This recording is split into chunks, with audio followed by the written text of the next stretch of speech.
and welcome to the Black Knowledge Society's meeting following our 5th edition Decriminalising Black Mental Health Illness, Interrogation and Pathways. I am Sherelle. And I'm Esther. And we are joined by our colleagues Aletha, Rudy and Kyra. And we are the TBKS team.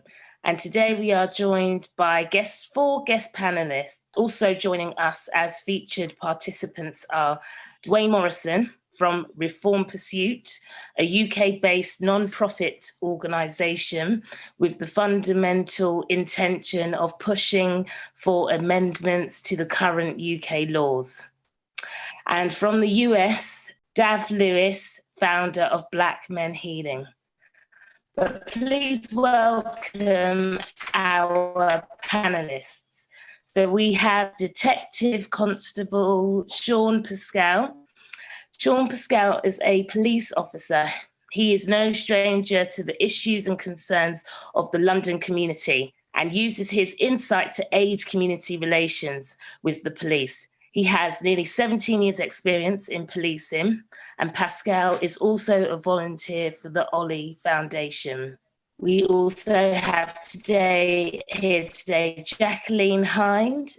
Jacqueline Hind is a certified emotional intelligence coach and leadership consultant. Jacqueline has over 25 years' experience leading and developing senior teams across both the public and private sector. She is passionate about empowering and motivating others, enabling them to be the best that they can be. We also have Melanie Dottin. Melanie Dottin is the Counselling Service Manager for Mind in Haringey.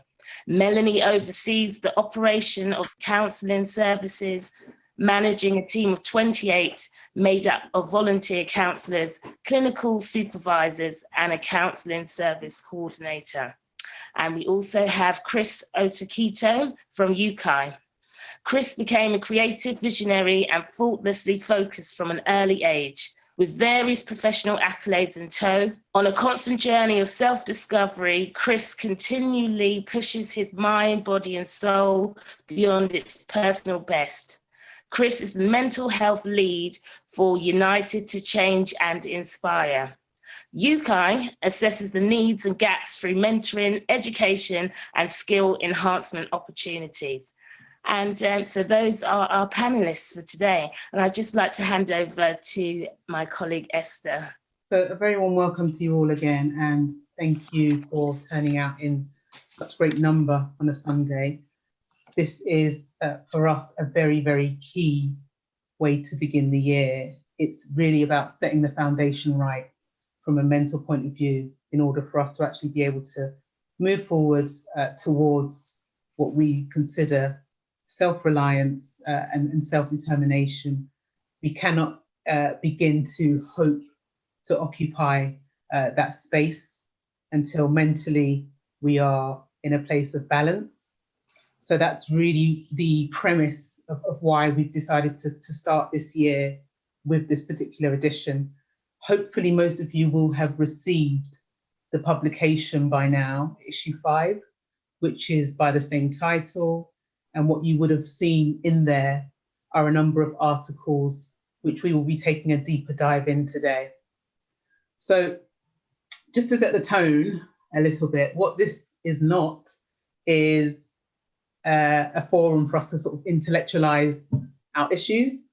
What we're here to do is essentially engage in a bit of a knowledge share so that we can actually begin to design and build our way towards what better looks like for us as a community. And obviously that starts from a place of sound mental health. So yeah, it's lovely to have you all once again. I think the other thing to say is that we are not trying to, in one fell swoop with our panelists, have them define the answers, but what we want is for it to be very collaborative. And that's why it's so great to see the number of participants that we have. We want you all to participate in looking at what those answers may be. and actually being sort of partners with us to sort of find and identify those solutions. So thank you once again. In keeping with tradition, I normally start the session off with a quote, and I don't think there's any better quote to start with than that from the late, great Amos N. Wilson, who is on the cover of issue 5.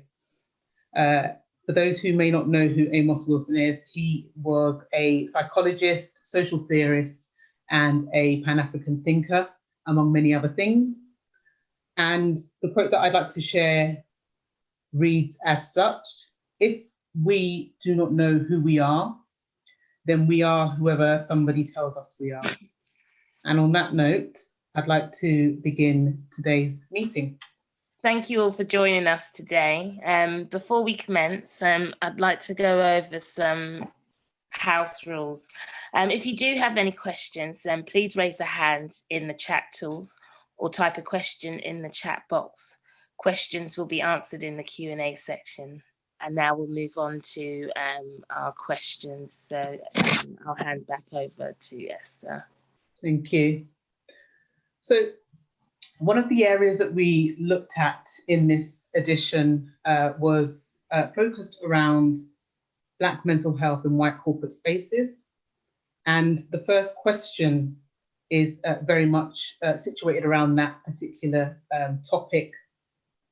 And I'd like to throw that question firstly to Jacqueline on the panel. And the question is, what do members of the Black community need to do to safeguard our mental well-being against the corporate working environments that present no legitimate room for recourse, yet offer the financial remunerations that keep us bound? So I'd like to pose that first to yourself, Jacqueline. Thanks, Esther. I think really and truly what Black people need to do is find a network and allies to support them outside of the organisation. The organisation infrastructure, their policies and procedures are there, but they're not always adhered to.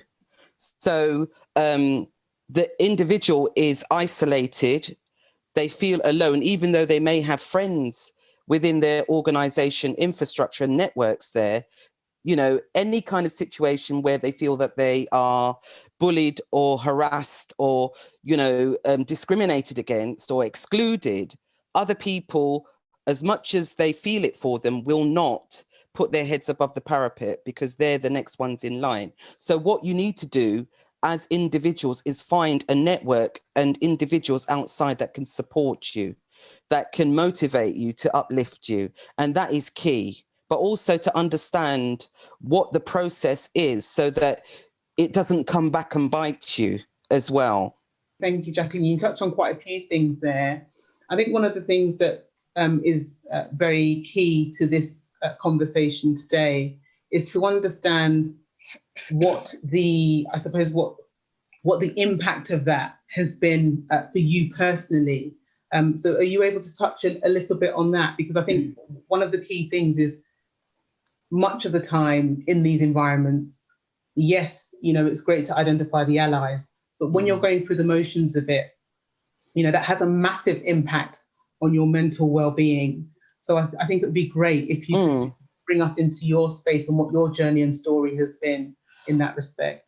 Yeah, okay, thanks. I think from my own personal aspect and my experience as a senior manager in a healthcare environment with a team that I manage, being in the situation where I am excluded and discriminated against was awful. Looking for allies within, even though they empathize, it wasn't enough because you feel alone. You're in a sea of people and you are so alone and you don't know who to trust. So if I use the terminology, you know, the colonial mindset and framework that is used within corporate white spaces, you tend to have the Negro on the horse that you think is a friend and you think will listen to your concerns, but it's kind of like a double-edged sword. So from my experience, I kind of learned early on that anything that I said to individuals within the organization would be fed back. So, and it was horrible. It was horrible to know that people that you'd been working with and you'd been training, because that is my background. I'm a human resource development specialist by background. And these people you've empowered, you've motivated, you've coached, and they would turn round. But that is human nature, because it's safeguarding oneself. So for me, it really was about finding somebody outside, because it was almost as if I was in the organization on my own, or I was Scotch mist. So I wasn't going to beat myself up over that. And, you know, a lot of people can say, oh, you're strong. But you have to have that determination and that will to fight this and overcome it, because otherwise you succumb to the fracture that they are sort of like placing on you, and you just keep quiet and put up with it. And in the end, you just leave, which is what, you know, ultimately they want. When they bully you, they want you out, bottom line. So for me, it really was a case of, you know, safeguarding myself and finding a space where I could actually vocalize, where I could cry, where I could actually be my authentic self and say how it feels. You know, I did have counseling as well, which there's a big taboo over that. And, you know, it worked for me. So, you know, from my own personal journey, it's not nice, but you have to be in a place to actually go forwards and expose yourself or show your underbelly to somebody outside, so that you can get the support and help that you need, because you won't get it inside. And if you do, it's very few and far between. Can I also throw that question next to Sean, if I may? Yes, good evening, everyone. Yeah, I mean, what Jacqueline has said, she's absolutely spot on in her observations. For me, it was very difficult to know who to trust. Again, you know, the things that, you know, when you're talking to people, things are being fed back to management. And yeah, they almost make you feel like you are the problem, or it's all in your head. And, you know, and I know it wasn't all in my head. And I'm thinking to myself, you know, am I the only sane person here? You know, I don't get it. You know, there's clearly something wrong here, but nobody's actually doing something about it. I just didn't understand why. It was very confusing. And again, you know, I turned to, you know, my, you know, to other Black officers or other Black people in my organization. And yeah, some get it, but they don't want to put their head above the parapet, or they kind of distance themselves from you because, you know, again, they don't want to be targeted themselves. So, you know, fortunately, you know, probably my wife was my you know, my biggest help, because she listened and she empathized, and you know, I had counseling as well, and I found them very good. That again, you know, they just listened and they really did understand. But you know, but they're just at that time, and even now, there just isn't enough available. And you know, it's important that we do build something outside of these organizations to support people, because it really took me to the edge. But when you feel so isolated, it's a horrible place to be. And I think that's a feeling that's not uncommon for many people. I think that's a feeling that many can actually resonate with. I do want to pull in Chris, because Chris, you actually featured in the article Black Mental Health in White Corporate Spaces. And I think, again, a key focus in actually pursuing that particular article for me was really to understand and really share that, you know, people who are in these spaces need to recognise that they're not sitting in isolation with this, and that there is a solution, that there is a way out, and that they do actually have the power of choice, and that it doesn't need to get to a stage where their mental health is actually compromised, as it was for you. But I'd like you to if you could, just talk us through what your journey was like. Thank you, Esther. Good evening, everyone. Thank you very much as well, Jacqueline and Sean. Sean, we picked up before on our call previously, and I'm grateful for everybody being on this call and the platform that Black Knowledge Society is actually creating. This is a revolution.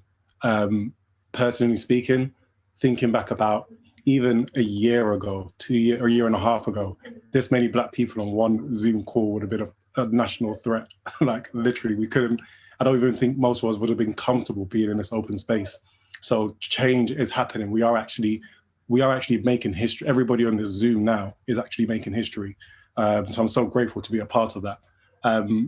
And Esther, like you've said, and like Sean and Jacqueline pointed out, I used to work in a corporate industry in a bank, and I was there for 15 years myself, and going through the struggles of identity crisis, trying my best not to conform just for the sake of a promotion, but also challenged with whether or not I can afford my mortgage, afford to maintain my lifestyle, afford to maintain my family. And there were so many, I would say, traumatic decisions that I had to go through, so many exclusions, like Jacqueline has said, that I had to sort of go through as well, almost to an extent of selling my soul to even keep a job or to get that promotion. And a lot of the things that have happened since the George Floyd incident, so since that 8 minute and 46 seconds of seeing what's happened to George Floyd, has had a global ripple effect. And one thing that I'm having a lot of corporate companies reaching out to me personally for, when they're asking for us to come in and do workshops, or asking for us to come and do talks about inclusion and micro questions and other things. One of the main things that I'm pointing out is what's happened culturally in regards to the George Floyd incident is actually racial trauma. We all, I do believe, suffer from ancestral trauma, and things like mental health, depression, anxiety within our community and our cultures are taboos and stigmas. And it doesn't help that when we go into our places of work, our corporate environments, that it has a knock-on effect, that we're in environments that are not suitable for ourselves. Me personally, I did go through a lot of challenges at work, even though I do consider myself to be blessed and privileged that I was able to move up to leadership positions. I had to try and do my best to reach out to diversity, equality and inclusion teams, and still have the issue of knowing that they weren't in my best interest. Going to HR, going to my union, going to EAP team, which are employee assistance programs. There were no real solutions in the organizations I worked for, because it did seem like it was all systematic no matter what level I went to. What I think is best, what worked for myself, is having a strong foundation in regards to mentors, external mentors and internal mentors, finding culturally competent sort of counseling groups and organizations where I can actually get support from other people who have been through situations. And the solution that we're finding right now, especially with United to Change and Inspire, is actually building up our own platforms and building up our own organization, where we take the skills and take the transferable resources that we do have and apply them into services and organizations which are actually right for us. I've also connected with other organizations like CAMS, for example. There's several, one of the programs I work on now is a mental health service, where a lot of people from our community are reaching out to me and do come for mentorship, for coaching, for counseling, for a lot of things I'm not even qualified for.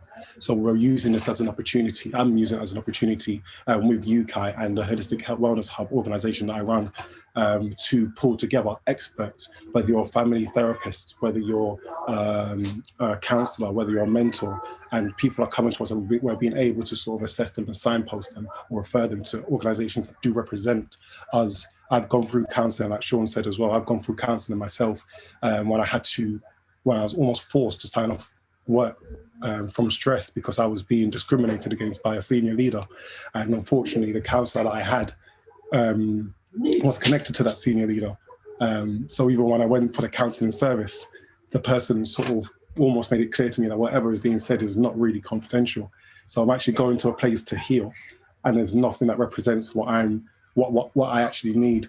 And a lot of the organisations that I'm working with now have actually given that same feedback, whether it's CAMS, whether it's Mind, whether it's like some other organisations that we're connected to. A lot of the practitioners and the experts in those fields themselves find the same challenge, that there's a lack of representation when children, when adults, when people going through reform are coming to be healed. They're not being faced with people that actually have empathy with them or understanding.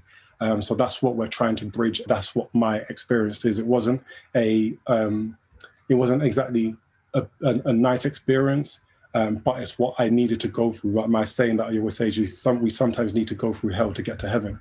And through the darkness that I went through the trauma that I went through working in this organization, it took me to a place where I realized I was able to set a benchmark and my own standards onto what I would not continue doing.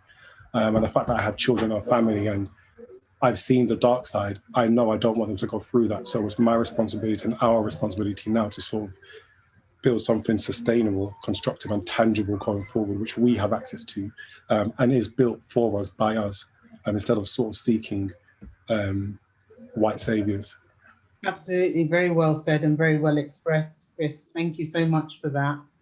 I think what I want to do is just in bringing this section, drawing it towards a close, is just to sort of pick up on 2 points that you and also Sean have made.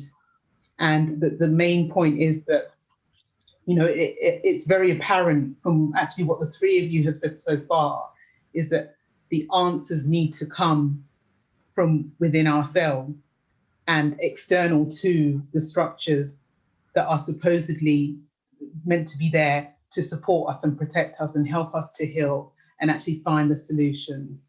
They seem to be failing to deliver, you know, on those responsibilities. And I think it's very, very important that we recognise, Chris, from what you're saying and what Sean is saying, is that we need to actually start understanding how, you know, we have the expertise, we have the abilities to pull together. And, you know, it's so important that these safe spaces are created, that these healing spaces are created, so that in terms of our mental well-being, you know, that we are able to fortify ourselves against what is the reality, is that we cannot extricate ourselves from these corporate environments, but what we can do is to mitigate the impact, the negative impact that they have on our well-being and on our mental health. So what I wanted to do is to actually move on to the connecting question and ask Melanie, good evening, Melanie, to ask Melanie about what the safe spaces could potentially look like for those who are working in these corporate environments. Oh, hello, good evening, everyone. So from what I've heard, and thank you for everyone that's spoken so far. So there were some challenges in, well, I would say that there were some challenges in doing this beforehand, because in terms of managing a counselling service, okay, my counselling service, or the counselling service that I manage, is in Haringey Mind. So within Haringey, you've literally got two halves of affluence. You have the west side, which is very affluent, and you have the east side, which is less affluent. There's even actually a difference in life expectancy within the one borough of Haringey, based on which side of the borough that you live in.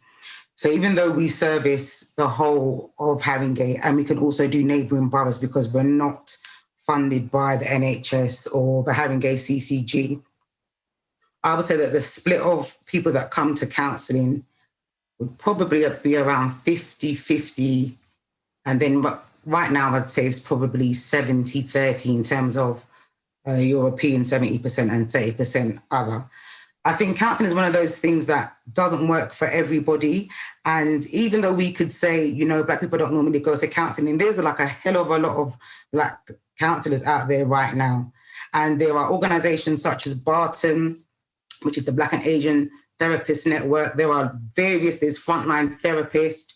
There's quite a few spaces where you can actually go that really didn't exist a year or so ago. There's a lot more. One of the issues with going to therapy within the community is that as we're a small section of people, so you've literally got 6 degrees of separation. That's one of the things that we might come up against. Also, in terms of your religion, some people would say they'd rather go to their pastor than go to therapy. And people also sometimes can see it as it's a weak thing to do, where actually to go to therapy is very courageous because you are actually willing to be vulnerable with somebody that you don't know and to explore parts of yourself that you would have well hidden from many people. In a corporate space, when you're dealing with a situation where you're at work and you feel like you don't have a support network or you're coming up against prejudice within your organization, that's always going to be a difficult thing. And I think whether or not it's corporate or otherwise, because one of the things that we have to understand that where the fear is coming from. So like Chris said, this might not have happened a year ago in this arena. People would be very fearful of such a situation like what's happening now is when it looks like the playing field is going to be level, people get scared.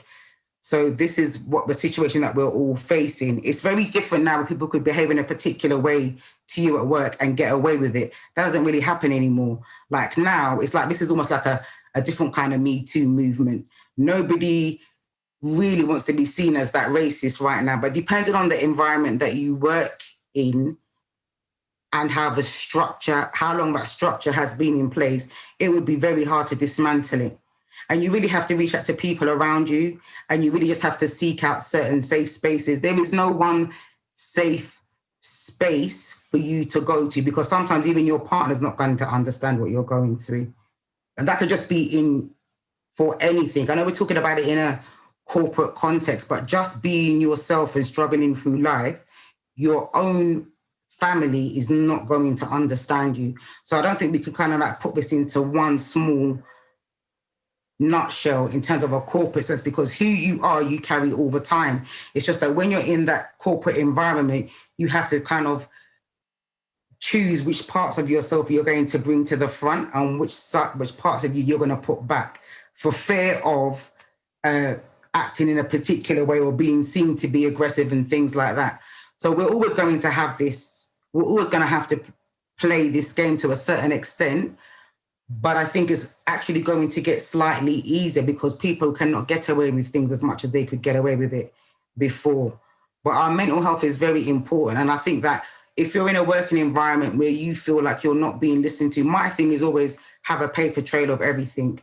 Always send emails, keep it all. And if they're going to pay for your therapy, take it and go to that therapy. But the minute that someone, and it should, even if it's an EAP, which is an employment assistance program, there is no way that that counselor or therapist should be connected to anyone within your organization. So that's what I would say about finding a safe space and talking about stuff and not keeping it in, because the more you keep something in, it does come out, it leaks, but it comes out in a different way. So by that, I mean, you're dealing with it all at work, you're not talking about it, but when you go home, you're going to snap at your children, you're going to snap at your partner. A small little thing that would just be like, oh, that's happened. It's a huge thing. So it's called like displacement, because the anger that follows this particular incident, which shouldn't happen, is because of all the other things that you've not addressed, but it just comes out in that way. So if you think about trying to safeguard yourself and the people around you that you love, you would try and find ways to mediate it. But there are more things out there for us. And we do a lot of different things in counselling to try and attract people. Counselling is it's just one of those things. It's either you're willing to try it or you're not. And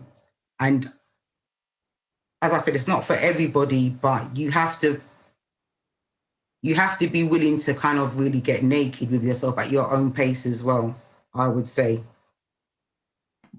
Thank you, Melanie. That you actually provided a lot of information there and a lot of very, very useful information. I think what I'd like to do is to ask what some of the alternative safe spaces and alternatives to therapy could possibly look like. So, Chris, you mentioned mentors. How did you begin to sort of identify mentors, or how did you begin to identify the people that you could trust? Just give us a little bit about that, because there are people who may not even have mentors or have people that they can feel that they can actually speak to. So just a bit about that process, if you would, very briefly. In a corporate, so I had different types of mentors. I have life mentors or life coaches. I have career mentors. Because I do martial arts as well, I have martial arts mentors. I've always had a mindset, maybe it's something that I've learned from my parents, to have a sort of mentor, people who are performing better than you, or people who you can aspire to be. So in society, everybody here knows what sort of mentor is. I've been blessed that I've always gravitated towards sort of senior leadership, and people who are progressive or successful in what they're doing. So in a corporate space, when I went into the company that I used to work for, there were a lot of project managers. Even though there was few of them, I was still able to connect with a lot of the sort of representative leaders that were there. And I'd literally just go out and approach and say, look, I like what you were doing. I've seen, I would want to aspire to be in a position that you're in. I like how you articulated yourself. I like how you run this project meeting. When I'll literally just go and approach and ask, sort of swallow my ego to say, I feel there's a lot I can learn, and go and ask. But it goes for all fields of life. There's relationship mentors, like Melanie did mention as well about her experience of what she was saying of being at home and sort of snapping at your kids or snapping at your partner. It's a clear sign that even in relationships, there's no reason in asking somebody who we admire, somebody whose relationship we can see as a positive, when I'm asking them, look, just for advice. And there are a lot of paid services that are out there and that we could sort of reach out to, but mine is literally asking people in my network. When I do the martial arts, there's high level people who are skilled at what I want to do, so I'd approach them in the same way and say, can you actually support me? And whether it's private lessons, I will commit the time that you're available to give me. And mine is just an authentic ask for help, which even with myself, I've had to come over in the years of not being too proud or not having too much ego. Thank you. And Jacqueline, just lastly, whilst we're on this, what were some of your approaches to tackling the bullies within and really, safeguarding your mental well-being and coming out the other side? Yeah, I think it's really good to listen to everybody else, but I suppose the space that I was in, it was a bit different because I was a HRD specialist. I was inside the corporate space as a coach. So I was doing change management, stress management, conflict resolution, career coaching. So when I was going through my bullying, I had people coming to me who were being bullied. So it was quite cathartic for me to put my feelings aside of what was going on with me to help somebody else. Because in my mind, they needed more help than I did, and my help from outside of the organization, funny enough, came from a woman that I knew when I joined Imperial College, when I left the corporate space to go into the healthcare. And she rang me, and it was divine intervention as far as I was concerned, because she was ringing another Jackie and she happened to ring me. Now, she was an equality, diversity and inclusion specialist at Imperial College. And she helped people through tribunals and all of that. She actually got fired because she was supporting somebody. Long story short, she became the person that helped me on my journey to empowerment, because it was Christine who actually got me on the road to look at myself and to start thinking on how I could capitalize on what was going on, but also document. So I did, documentation. So I taught clinical and non-clinical staff how to document serious incidents. And with the bullying and harassment, I always encourage people to document the evidence. And with an IT background, I could easily put it all together. So when it was my turn, it was really much a case of physician heal thyself. And I just documented everything, date, time, and it was a 91-page document that I submitted in the end. But, during all of that, I had the counselling, and the woman was fantastic. She wasn't connected to the organisation, and she could she could feel my lived experience, but it was also getting yourself to a doctor to sign you off. Because when you're in the goldfish bowl, you can't see what is going on because you're just trying to be the best version of yourself so somebody won't come and bully you or say something or rubbish what you're doing. The best thing that you can do is come out of the goldfish bowl and get yourself signed off by a doctor. And that's what I did, you know. So Christine helped me as well. And that's where my journey started, where I started documenting everything, and it was the road to healing for me. Brilliant. I think what we'll do is that we are going to come back to what some of the actual solutions, the creative solutions in terms of the barriers to access to services looks like a bit later on in the conversation. So we'll be able to touch on that again, and then hopefully Melanie, you again will be able to come in there as well as Sean. But for now, I'd like to thank you for your responses to those questions, and also to remind everybody in the chat that if you do have questions, they will be attended to during the Q&A, just in the interest of managing our time. So I'd like to hand over to Sherelle to move us on to question 2. So question 2 is, what should good policing practice include where sections 135 and 136 of the Mental Health Act are concerned? And how can the fraught relationship between policing, criminal justice and the Black community be improved? So I'd like to direct that to Sean, if I may. I think good police practicing should include really a lot of education to police officers around mental health, its impact, how it manifests, and you know, and how it affects different communities as well, and you know, that needs to go hand in hand with a solution as to how best to deal with people with mental health issues when they come across them. So there needs to be a lot of close collaboration between themselves and the health service, and you know, it's and it's, you know, not just for now, it's a continual development and understanding, because police officers have almost become social workers in their role now. So they really need to understand what that role is. And it's not just about law enforcement. You know, we are a police service, and in order to deliver the best service, we need to know what we're dealing with and be equipped to deal with these situations. How do we, what are the solutions for building up, I suppose, trust from the Black community and police, you know, because that's obviously, that is a major thing, a major issue that has probably, you know, been around for forever. You know, what's the steps to sort of building a better trust, I suppose, in policing? Action, really action, less lip service, less of learning from our mistakes and putting it into action, because we've had 50 years to sort these issues out and it doesn't seem we're any further forward.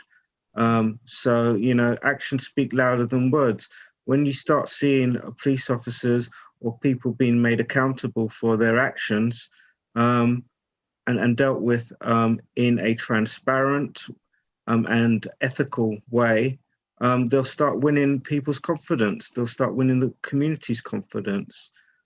So, you know, and when we start accepting that as a police service, we are not perfect, we make mistakes, instead of trying to defend these mistakes, and, you know, start actually dealing with the issues, then, you know, again, it's all about, you You know, for me, action speaks louder than words. I'm tired of hearing the same rhetoric over and over again.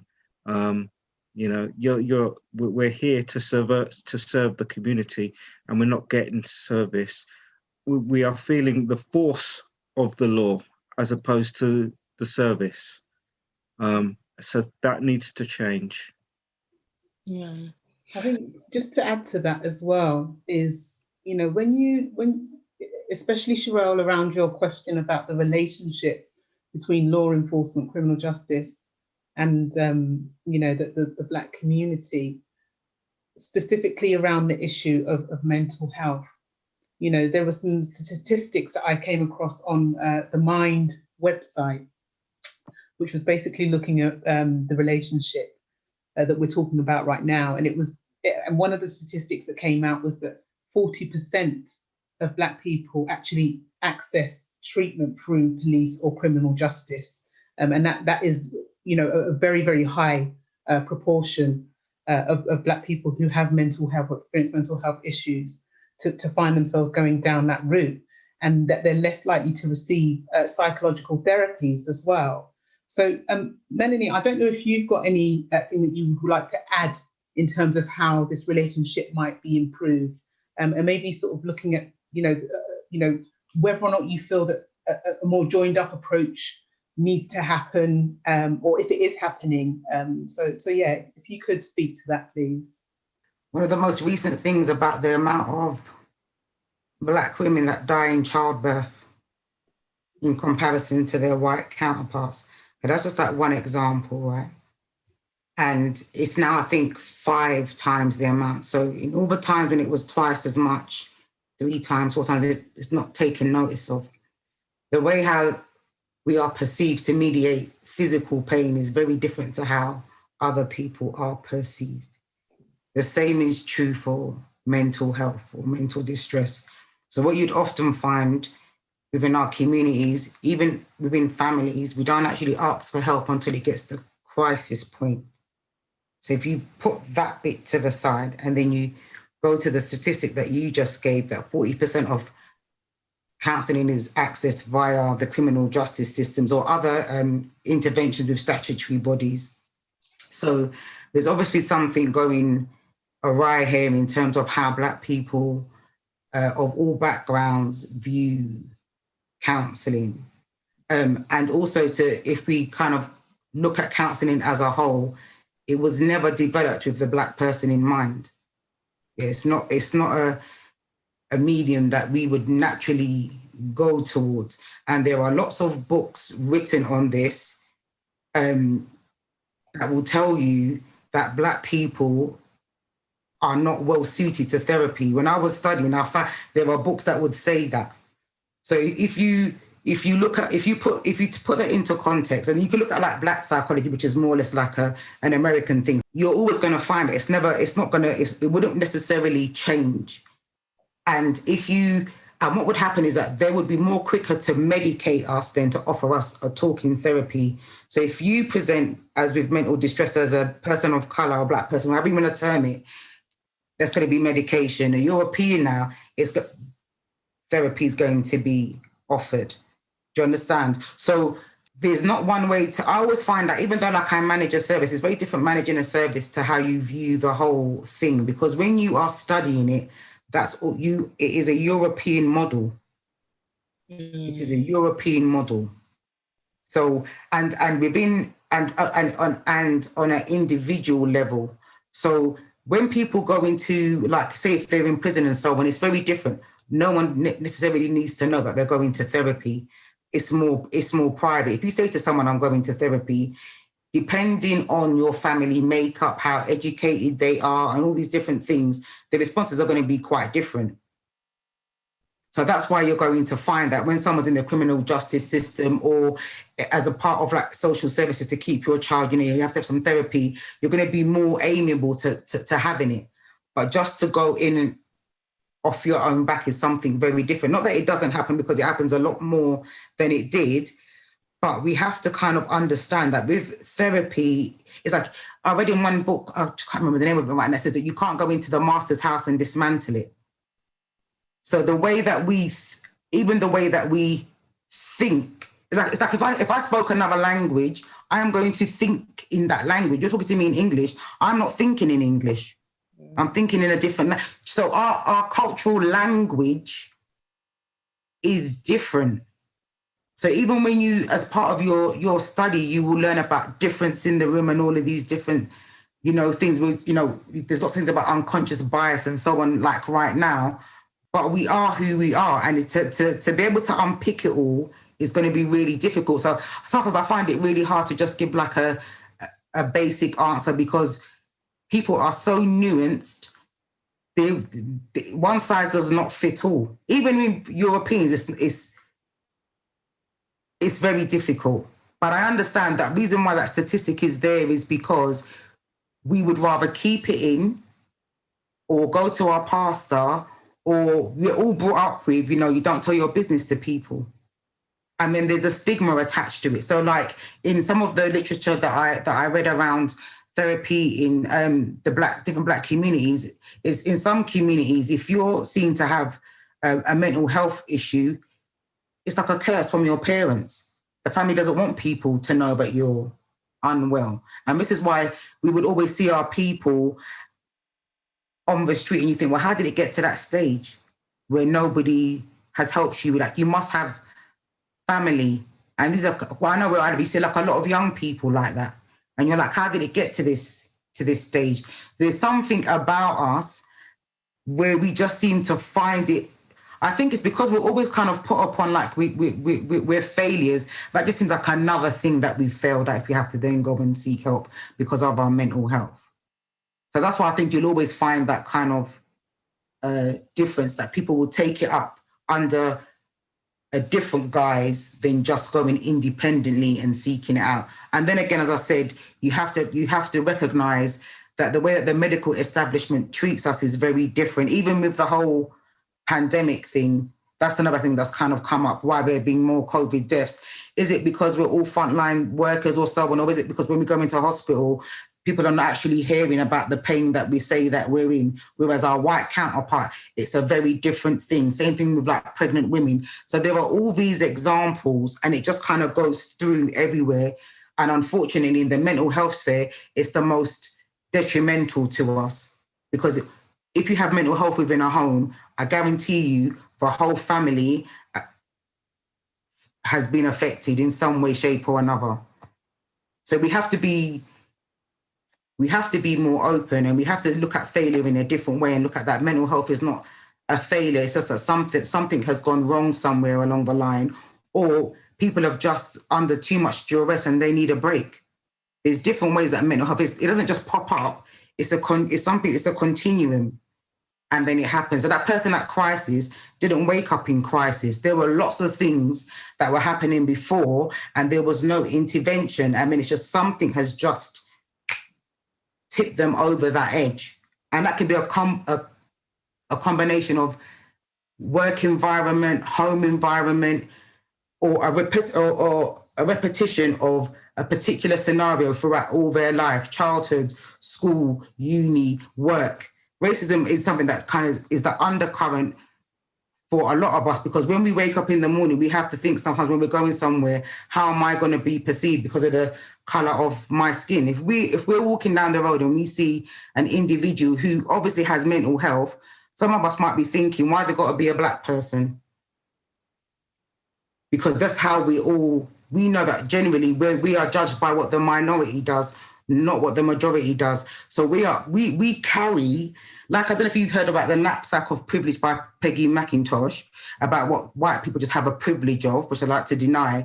Well, we have a different knapsack that we are always carrying.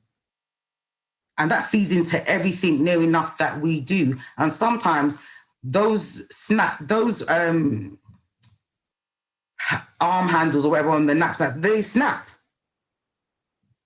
because it's too heavy. And that's when it's a bit too late for us to get help. But that's what we wait for. We wait for that to snap before we get help, or before we actually go to rush to help someone. Oh God, your knapsack's about to fall off and let's run and go and catch it. We don't do it when that person's saying, like, I'm really tired. Oh, maybe you'll be all right. We're very dismissive in our nature. So we have to kind of see that we have to be able to, why not us? That's what I'm saying. Why can't we have support? Why is asking for support so difficult? But we'll readily sing that, you know, or some black women will readily sing, I'm an independent, strong black woman. Do you see? So we need to evolve beyond where we're at to understand how important mental health is for us across the board in everything. Mm. That's how I see it, and that's what I observe. Even in my own self, I'm not even taking myself out of this. It's like everybody has a level of it. So, Melanie, do you think if there's, in regards to even policing, corporate spaces and mental health services, do you think that one of the solutions could be more people of the Black community sort of taking up more positions within those areas? Do you think that would actually help us as Black people?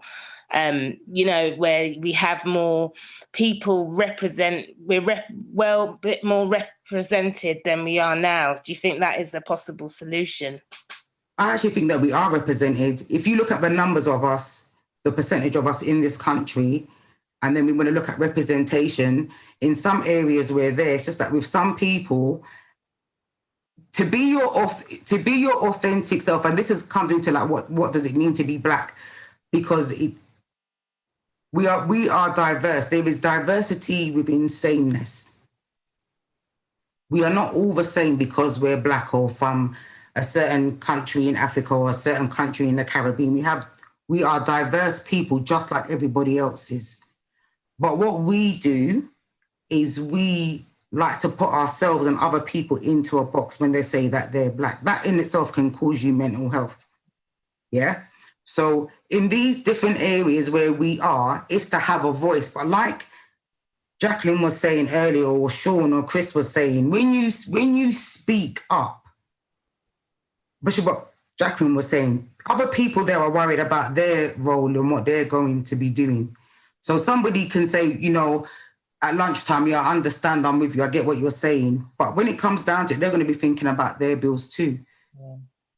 And all these different corporate bodies and so on, people can be understanding if they want to be understanding. This is what we're seeing now in the era of Black Lives Matter. So corporations can very well do the right thing when it seems like all will be lost, or when they want the pound in your pocket. Yeah, so they can do it. We're not actually asking for anything that people cannot do. Just do the same thing that you would do for anybody else. And if you're in a position and you can remember how you were treated, then you want to like try and bring people through. But you can't bring people through if just because. That's the other thing that we have to be careful of. Because the same nepotism and whatever that we would complain about in these sets of people, we can't turn around and do the same thing. We have to be so mindful of what we're doing all the time. And I think that in these different places that people work, it's like you could say, I'm my brother's keeper, I'm my sister's keeper, but but you have to be very careful about it. As I said, in my position, it's quite unique because my environment is very BAME heavy. So I've never had that. I've had it in a previous job, but the type of person that I am, I don't business. I've been in situations, or even when I was studying, where I was that Black person, I never business. I'm from Tottenham. I'm going to talk how I talk. If you don't like it, you don't like it. Not everybody's going to be like that. I'm that person that people might think sometimes, oh God, why is she being like that? But I know that that mask is too heavy for me. I can't do it. I can't do it. But I can appreciate when another person can do it and has to do it. I appreciate that. This is why I'm saying we need to think about, this comes down to parenting, when we have children, all of these things are wrapped up in our mental health. But unfortunately, when we go out into the bigger world doesn't want to care about that. You're in your job, do your job and keep quiet. That's what it's about. So if you're in a role of influence, you can be strategic about how you use it, but you still have to safeguard the fact that you've got bills at the beginning, middle, or end of the month. I'm not going to say that to anybody, but you've got to do it in a particular way. What you were saying around the systems and the way that they've been designed from a European lens. And I think that is quite fundamental to a lot of the issues that we encounter when approaching these services. And so, you know, I've seen a few comments even in the chat already that are already alluding to that the system and the services don't actually meet our needs. Chris talked about it in his interview in the current edition. You know, the fact that the representation, you know, of counsellors when you do come face to face, when you are allocated a counsellor, you know, all of these things, you know, are very, very important in terms of the way that we actually look at ourselves and feel about ourselves. Because what you find is that it is very much a state of double consciousness when you're in these environments, that you find yourself sometimes having to wear the mask. You know, bless you, Melanie, you're in a position where, you know, you have a strong sense of self and identity enough to be rooted, to be your authentic self in all its technicolor and all its glory. But a lot of people still face that heavy burden, that challenge daily, you know, of going into these environments. So I think the important thing to recognize from what you said in this section and the link between that and what Sean and Chris had said in the previous section is really about how do we begin to design, you know, parallel, I would say parallel, because, you know, as much as we want to, you know, do our own thing, you know, self-determine and so on and so forth, how do we begin to design in parallel? Because we're still part of the system. Let's not make any mistake about it. We need to actually ground this in reality. But how do we begin to design those systems that do actually cater to us, that do work for us? You know, somebody else in the chat has said that the services are actually prohibitive because of the expense and the costs that are associated with these services. This is something that we'll get into again in the next question. But I just wanted to, again, bring that to the fore so that in terms of our focus, in terms of where we're going with this, we know that we're trying to get to a place where we can start actually thinking, okay, well, you know, what do we have within ourselves to actually answer a lot of the issues that we're presenting in this conversation? So thank you very much for that, Melanie. I don't know if Sean, if you wanted to come in with regards to the services and the actual joining up of the police and the criminal justice system and all the other interrelated agencies. Is there anything that you might be able to add there? I don't think you can rely on these services. You know, they could, you know, they're stretched. They can only do so much, and like some people have mentioned, a lot of these services are not tailored for ourselves. So I think the best thing we can do is empower ourselves by training young people in counselling, so they can counsel each other, and each one teach one. And because we as a community have a lot of healing to do, and it's going to take a great many of us to do that work. You know, so you know, this is one of the things I've been doing with an organisation called the Ollie Foundation, which was set up by a group of parents that lost their children through suicide. And they wanted to, after George Floyd, they thought about how can we help with this situation? What can we gift people? And they came up with the idea of training young people from the age of 16 years upwards in counselling, so they can go on and teach and support their friends, and it will have a knock-on effect. And I think that's probably a good place to start, because often, you know, we don't even know that we're going through something, and if you know, we're educated in this area and know what the warning signals are, we could probably save a lot of lives at the same time. So it needs to be taught at a very early age, because young people go through a hell of a lot, you know, especially out there, stop and search and everything, and all that brings trauma, you know. So yeah, early intervention and counselling is the way forward. And Courtney Brown, who's in the audience today, you know, he can tell you himself. He's one of the best people I know who's out there doing that sort of counselling. So we need more Courtney Browns out there. I don't know if Courtney is available, if there was anything that Courtney wanted to add, just because you have mentioned that it is the work that he's already doing. One thing I'll good evening and thank you for having me on and allowing me to speak here. One thing I was just going to say as well, you know, I've been through a lot myself in terms of adverse childhood experiences, so from, you know, experience of domestic abuse and all those things. And as the founder of Father, one thing I've realized, and I always say to my mentors, the men that are out there doing this work, do the work on yourself as well. Do the work on yourself as well. Because I think there's a word, and maybe somebody can help me with it, vicarious, where actually you're out there doing the work, but you're doing the work because you've experienced something yourself, and it can trigger you as well. The vicarious trauma. Thank you. Thank you.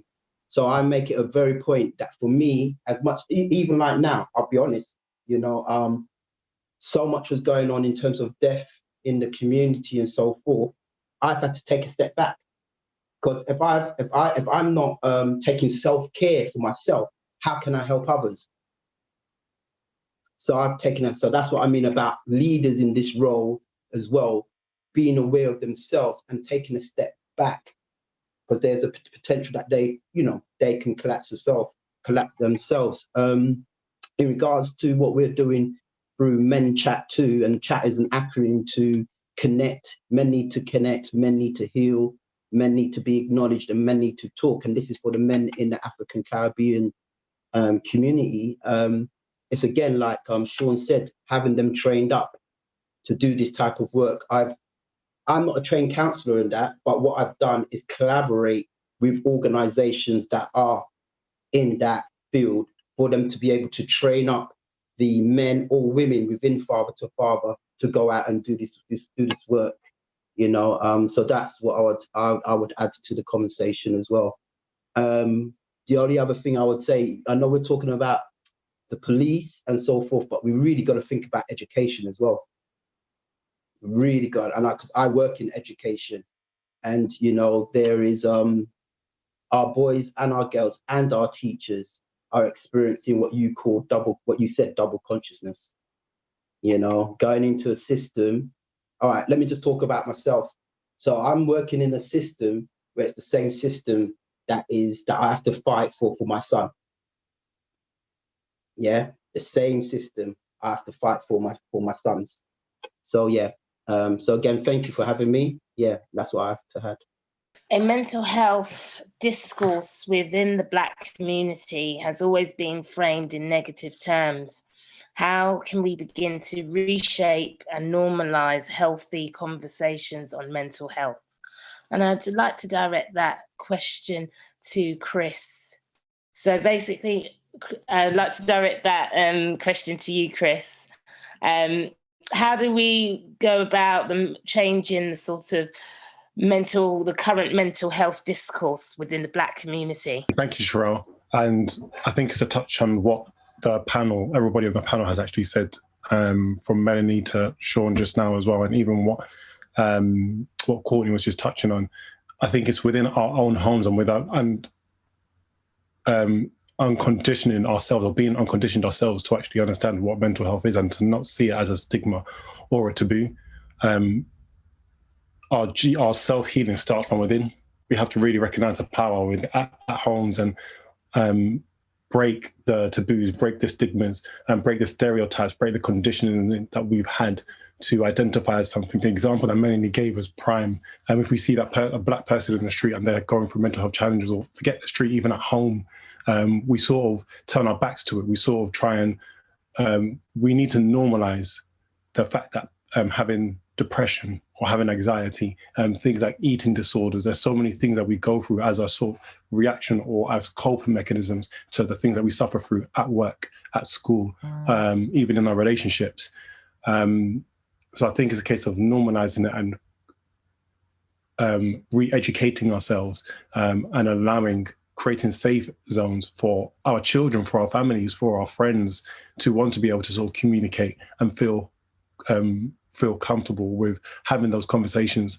It's one thing of having a counsellor, it's one thing of speaking to somebody at work or speaking to your HR team or whatever department it is that you speak to then go home and your parents or your siblings or your friends and your family, and you can't be your authentic self to them. It kind of defeats, it's a double-edged sword, it defeats the objective of that therapy or that healing. So I think that journey starts within, that journey starts with ourselves. We really do need to go on journeys, our own individual journeys of self-discovery, and just, I think, empower ourselves with more love, more self-love, instead of operating out of ego, which is what generally we do and generally what we're conditioned to do. We really need to operate out of love. And that's starting with our self-love. That's from my perspective. I'm not saying that's the right way, but for my journey, that's how I've been able to start my healing process. I was internalizing a lot of trauma that I was going through. I was normalizing a lot of the experiences that I was having. I felt the pressure because I was having a lot of people who were coming to me to mentor and coach and lead and empower them. So I thought I put my own priority, exactly what Mr. Brown said, what Courtney said. I was putting myself as a secondary. I wasn't even prioritizing my own mental wealth, my own mental health. But it's so key that our mental health is a primary priority within our daily operations. So it's a case of swallowing that ego and asking for help, like we said earlier.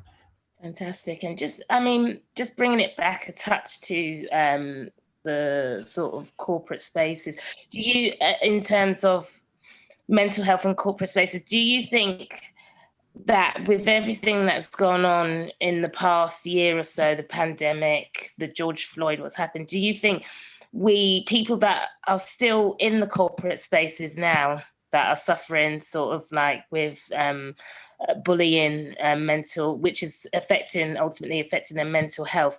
Do you think this is the time now, as they say, to start calling things out? Do you think we have more of a sort of platform to do so than we ever have done? And I'd like to address, ask Jacqueline what you think about that. Do you think that this is the time now that we can call it out, because of everything's just been spread open, all these issues. Yeah, thanks, Cheryl. I think now is the best time. What the pandemic and this bubble that we're all in has done, it's sealed everything globally. So what's been in the dark is rising to the surface. People that are not vocalizing how they're being treated are now coming forward because they feel more empowered to speak out about that which we know is wrong. And now with all the fallout of George Floyd, even what's happened recently in Capitol Hill, you see all of these corporate organizations running round to tick the boxes. And they want people with lived experience to, again, be shackled to them. And this is where they're finding it difficult, because the people that they would normally go to, for want of a better word, get the knowledge from to pass on to the people that they really want to be the face of whatever program or initiative they have, they can't do that anymore, because these people are saying, well, no, if you want my lived experience, you're going to have to engage with me to be part of the process. So a lot more people are coming to the fore, and a lot of organizations are having to really sit up and look at their workforce, look at Black people as credible people that can help the organization move forward. Now, I sit on a board of a community healthcare trust.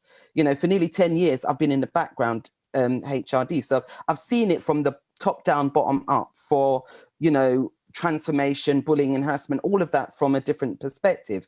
And one of the things that came to the fore especially after George Floyd. And it was so typical. And it's, you know, when I think about it, I cringe because I was on the board and I'm the only Black person. I've always been the only Black person in the roles that I've done. And I've just, you know, had to, you know, bite it and get on and do what I need to do. But they wheeled out 3 people, 2 Black and 1 Filipino, to tell their story about, you know, the bullying they had sustained and all of that. And afterwards, I felt disgusted because afterwards the chair said, Jacqueline, you know, what can we do as a trust, you know, to make things better? And I thought, right, you asked me, I got to tell you. So I basically said to her, for your organization to move forward progressively, you're going to have to dismantle, you're going to have to want to dismantle the very frameworks that you have in place that sustain the discrimination, the racism, the challenges with career progression. I mean, it was on Zoom and her eyes nearly hit me on the screen. And I was in the naughty corner for 2 weeks, but I unapologetic about it because she asked me and I told her that I've got the lived experience. You need people like us to help you. It's not that we don't want to, but you've got to want to change the landscape and level it out. And yes, it's happening now in small parts, but what we need to do as a force, as a body of professionals, is to link up, collaborate, and move the agenda forward. Very well said. Very well said. Thank you, Jacqueline. Just again to bring in a comment from the chat. So we've got Gloria Tabby who says, self-love, and we need to show love to other Black folks. We are all in this together. Discrimination affects us all, irrespective of job role, wealth. Blackness is blackness. Okay, so thank you for that, Gloria. The final question, are we as a community demanding or expecting too much of the system? So is the system failing us or are we failing ourselves? So if I may put that to Melanie first. I think it's a bit of both. We do a lot of ish to ourselves that we don't want to, that we never seem to want to be able to address. And this is why I'm always talking about flaws and limitations, because yeah, even though I might be quite an outspoken person, it's not like I don't have my own issues or I've had mental health in my family or my own struggles. It's just that I think I'm a particular person, which doesn't suit everybody, but that can't always be my concern. But I think that we can address without, because we pay taxes, we pay national insurance. So that should be a given, because just like everybody else, we pay into this system. The notion of us being benefit scroungers and all of that and what have you, as a minority, I can tell you that we are not the majority that's doing that. We're not claiming all of that. Yeah, but that's just not where it is. We will do that as and when we need to, but generationally, you will find it in other communities. We pay into this system. Our families came how many generations ago and helped to build this country. We have paid into the system. We have a lot of brain drain from the Caribbean and from Africa. We come and we represent. So we should not have to beg for the things that we are entitled to. That's just a given. And why we have to fight for it, I think that is in part is traumatic for us, because we're constantly having to fight for things that should just be a given. The other stuff to do with ourselves, we have to be able to just be real about it. So for me, as much as we don't get what we should get, and we shouldn't have to jump up and down about all the time, we really have to look at ourselves and the role that we play in our own downfall. Sometimes we are complicit in our downfall, but we don't want to talk about that. So even if we say with the George Floyd thing, which was like disgusting, but you see like here now in England, we don't seem to have that further when we got our young people killing each other and the trauma that they're going through. Because I can guarantee you, yeah, and probably you could back me up on this, the amount of trauma that these young people are going through is off the scale when you're seeing someone, your friend, just get stabbed in front of you or shot in front of you. Yeah. So these are the things where we're not, we talk about things at another level, but trust me, these young people who are coming up, we haven't even seen the trauma that they've seen on a regular basis. not to say about the grooming. There's so many things that we are not really speaking about in terms of our mental health, because we want to push it under the carpet. So I can appreciate at the corporate level, but people on the chat, people talked about Barton and they spoke about Black Minds Matter and so on. I've watched all of that. I was on Barton the other day myself, looking for therapy for my son. Yeah, because I think he needs a bit of therapy because I can't do everything. I've had blind spots in my parenting where I thought I was like doing okay, but till they talk to you, you do not know. Yeah, you think you know everything, and you think if you, I get on with them, but no, you don't know everything. And when you go and look at some of the prices on Barton, £60, £70 a session, and these, so there's different ways of looking at this. As people, when you go and you study, you got to know your worth, yeah? So you're not going to do everything for free. We can't always do everything for free, but everybody cannot access certain things. So it depends. There is free counselling out there, but it's very limited. I know in different boroughs it's different. You just got to Google different stuff. But we have to do a lot of work at the ground level and bring ourselves up right about now. So without is without. But to be honest with you, I would have more concern about what's going on within us. I've been to so many platforms like this. No one can tell me that the expertise doesn't exist. I've been on so many platforms like this. No one can't tell me that we don't have the expertise within our communities. We have it. But ego will get in our way. And that's one of the things we don't want to talk about, ego, yeah? Our ego is going to be our downfall and what we prioritize, yeah? We have to look at our young people and where we as older people have to look at where we went wrong. Then it doesn't matter what job you're in, you know, because if at home is fine, you know, and you got that support and you're doing what needs to be done there, work is a doddle. Whatever comes, if you know you're going to have that support and that understanding of amongst your people, work will be a doddle. You will let people carry on with their foolishness and know that you got a higher power going on behind you. That's your business. Yeah, you're not my portion. I forgot that all the time. Do what you want to do. I'm not even minding you. But we have to look at ourselves. All the other stuff will come, and that can be, to me, that should be a backdrop to what we do within the community. We're supposed to look after ourselves first. If like, you know, they keep giving this example. When you're on a plane, even if you have a child and the plane's falling, who do you put the mask on first? Yourself. Yeah. So I think we really need to, it's so easy to look at the external and avoid the internal, but the internal is the one common denominator. It is the constant. The external can change from time to time at our different life phases, but our internal is constant. We have to be able to get naked with ourselves in our minds and be truthful. Even we only tell the truth to hurt each other most of the time, not to heal. We use it to hurt. Yeah. So to answer in a nutshell, it's a bit of both, but let's focus on ourselves first. I can't cuss about you if I'm doing the wrong thing right in here. That don't make sense to me. Sorry. So I think on that note, I will hand over back to Sherelle. I'd like to introduce our featured participants, Dav Lewis of Black Men Healing. Dav, if you please, could you tell us a bit about Black Men Healing? First of all, thank you all for having this beautiful conversation and bringing me in on the conversation as well. I think it's powerful.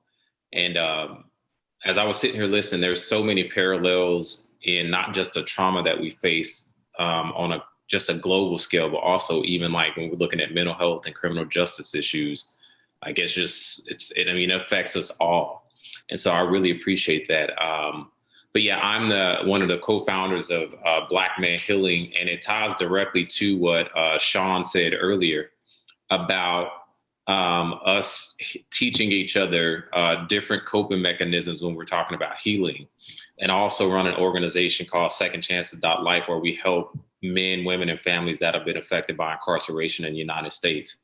And so when we were looking at like sort of like the impact that mental health has on like 1 in 4 people that from the data, when you look at the data in the United States, 1 in 4 of the calls that they get are mental health calls, but they don't respond to them in a way that addresses the mental health. They criminalize it. And so I'm based in Houston, Texas. And so our jail system in Houston, Texas is the biggest mental health institute in the country. So they actually like have the mental health piece inside of the jail. So you have to go to jail to get the treatment. So it's just so counterproductive. It's just such a backward system. And we spend in Houston alone, we spend $500,000 a week on incarceration. That's just a week on this in this one city. It's $500,000. We have the largest jail population in the country in Houston. And so just a lot of issues around incarceration and not addressing mental health. And so what we do at Second Chances.Life, so we've created these, and we do them for Black women too, but we've created these healing circles that we do for Black men specifically. And we've never really had a space for Black men to go and just to feel, just to be, just to share, just to feel. Like we've always placed that burden on the Black woman. But as Black men, like we've never really been able to come together and have these real conversations that around the things that affect us. So we started this in 2020. We're doing one on, so if any of the brothers on here want to join or attend, we have one coming up next Saturday. And I'll drop the link to my bio, but it's phenomenal. And so what we do is like we hold space for Black men to share and to build and to grow. And so Black men know you're not alone in your trauma. Because I think women have always created spaces for themselves. Like you got Black women rock and Black women, you got all these different things where us as Black men, we haven't taken the onus for our own healing. Like we've sort of like, we continue to suffer in silence. Like I think the data suggests that Black men just on a global scale are 17 times more likely to suffer, not just in silence, but from major mental health issues because we just never had a place to go to unpack this stuff. And so that's really what Black men healing is. Like it's something that it's hard to describe it because I've never been in a place where I've had 50 to 100 Black men show up and feel everything that they feel in one place. Like it's one of the most beautiful things I've ever experienced in my life. And so that's really part of our journey, just to unpack. It's not to try to give you therapy in that space. It's just to really hold space for Black men to just feel and to just be and to share and unpack and just know you're not alone. So that's really what we do at Black Men Healing. So I'll leave it there and hold space for everybody. Thank you, Dad, for sharing. Yeah. I'd also like to just encourage everyone to actually engage with some of the resources. Jacqueline actually has a book out for anyone who is suffering, or feels that they're suffering alone in isolation in the workplace. Jacqueline has actually put her experiences and how she overcame her experiences in her book, Tackling the Bullies Within.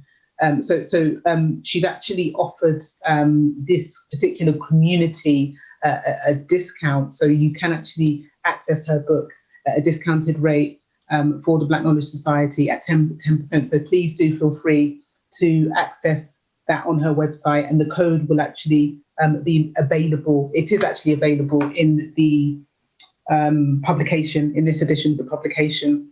So again, get yourself informed, get that knowledge, embrace and understand the experiences of somebody who's lived through it, so that you can empower yourself to do the same and come out the other side. Again, let me open the floor to any of the other panelists for any closing remarks. I think, we just got to be really kind and gentle to ourselves. I think it's hard being, what's the new term, adulting. It's challenging. And then when you have all these, even if the pandemic aside, that's just a whole another level of trauma and what have you. But I think we have to be really kind to ourselves because we don't know everything as individuals. We don't know everything as parents and as partners and as siblings. I think being human is as complex as it is simple. And we don't, nobody gives us a manual when we're born, it doesn't happen. We learn along the way. But I do believe in the strength of the community and the professionalism that already exists. We have, even if we have Dav Lewis from the US, like we have so much that can be shared across the Atlantic.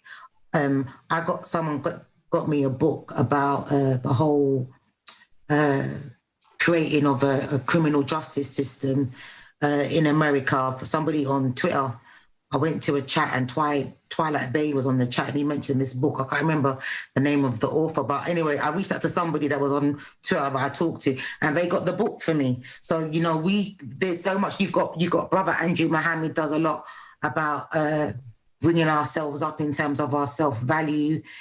He does Hidden Truth on Tuesdays. There's so many things out there that we can tap into to create a better sense of self, because that's one of the bedrocks of our mental health. If we don't have a good sense of self, because we're always told that we're less than or we're flawed in some way, and then as a people, we can actually pathologize being who we are. We pathologize being Black, which is really wrong. So we are who we are. Everybody has flaws. It's just that our dirty laundry is always the one that's put out, but that shouldn't deter us from trying to heal each other. The expertise exists there. So let's just try and be gentle with each other and patient with ourselves as well, and we'll find a way forward. To the back of what Melanie's just said there, it's a really important message. And one, it was a real hurdle for me, because my biggest frustration was when I was trying to articulate to Black people what I felt they should know and should be thinking, and they didn't quite get it. It really frustrated the hell out of me. But what I've learned or been taught to realize, it's really important that we meet people where they are, and we take the time to listen, and and they will find their own way, and you just have to be patient, and we will get there. But it's for me, everything I've been through has made me a better person, and I'm trying to take something that was negative and do something positive with it, and I think it's something we all recognize here and we're all trying to do. And I just feel so blessed to be amongst all of you like-minded people. We're all trying to do our best to bring a change. We may not see the benefits of that change in our lifetime, but certainly the generations to follow will. Absolutely. So, keep on going. I'm really proud to be amongst you. Thank you. I'll just say thank you to everybody. Thank you for everybody's inputs, for the comments and the chats, for everybody's open-mindedness and willingness to share. This is the platform. We are the future. We're building our own legacies now. So thank you, everybody. And I'm looking forward to connecting with so many of you on this call. Unites us, is who we are. And a lot of our traumas are very similar. So do feel free, and you're not actually compelled to necessarily share. Just be there to listen and actually learn, and from there, take it at your own pace. So very much about encouraging you to just do for self, and let's actually do for one another, So thank you very much. And I would like to finally hand back to Sherelle to close. So I would like to thank our esteemed guest panelists, Chris from UK United, Chris from United to Change and Inspire. So details will be also in the chat if you're interested in sort of networking. We thank you to Melanie Dottin, Counselling Service Manager for Harrogate. Also details you can find in the chat. Jacqueline Hind. Yes, take advantage also of the discount for the book also. And also Sean Pascal. Thank you so much to our, and also our featured participants such as Dwayne Morrison from Reform Pursuit, and also Dav from Black Men Healing. And so thank you all for participating in our meeting today. And please follow us on Instagram and Facebook and all our other social media, which you can also access in the chat. Thank you very much. And also, please subscribe to our monthly bulletin. Yeah, thank you for staying with it, guys. I know it's been a long one, but thank you. It's been worth it. Bless you all. Big up yourself, guys. Take care. Thank you. Have a blessed one. Thank you, BKS.